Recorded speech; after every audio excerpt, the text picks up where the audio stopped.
크더라고요. 예, 7m 넘었었어요. 실질적으로 크기가 7m, 무게가 4톤이 넘는 어마어마한 크기였거든요. 그 상황에서 그 고래를 물속에서 보니까 말로 표현하기 힘들 정도로 엄청 컸습니다.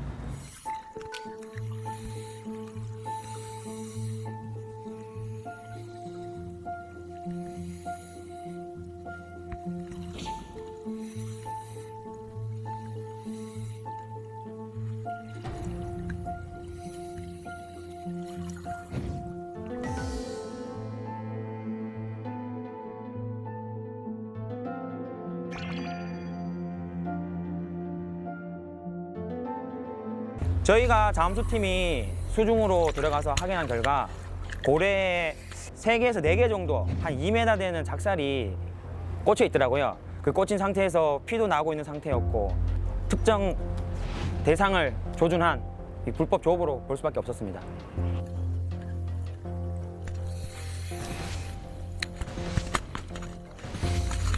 지금 근해가 아닌 바다 한가운데서 잠수하는 작업 자체가 조류가 엄청 심하기 때문에, 그리고 수중에는 저희 몸을 붙잡을 수 있는 고정되어 있는 물건이 없기 때문에 저희가 조류를 힘으로 이겨내야 됩니다.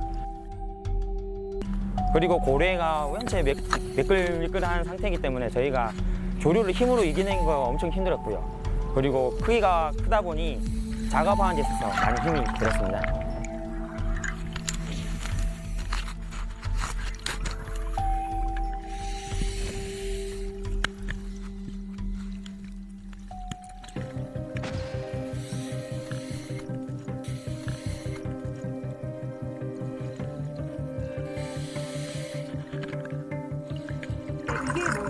이게 지금 고래에 작살이 이게 찍힌 부위에서 지금 혈액이 지금 나오고 있는 상태예요.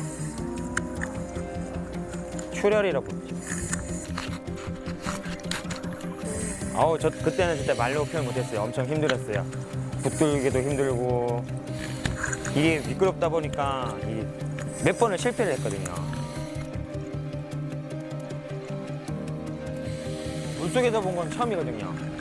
근데 그 상황에서 그게 저는 안 보였어요. 나중에 올라와서 카메라를 돌려보니까 그렇게 찍히는 걸 확인했죠.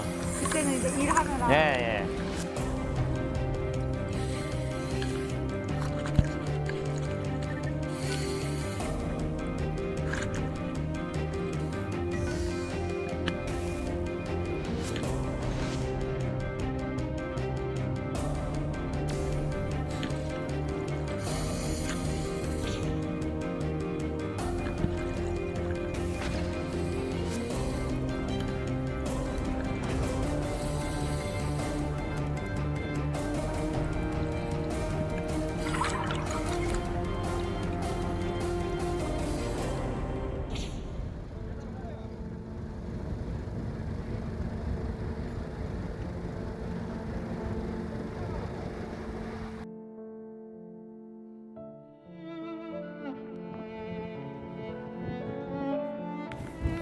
여기가 포획한 고래를 육상으로 인양한 장소입니다.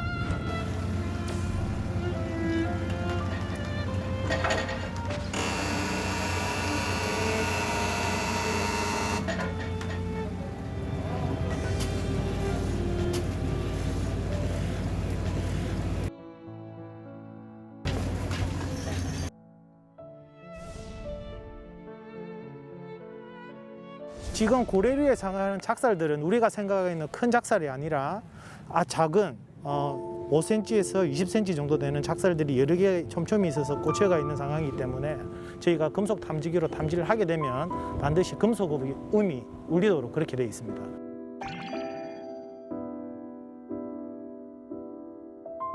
길이 20cm에서 30cm 되는 작살, 이런 자국들이 깊이 파여 있어서 그쪽에서 피도 많이 나고, 그러다 보니까 정말 사람이 죽은 것처럼 피를 많이 흘리고 있는 그런 상황이었습니다.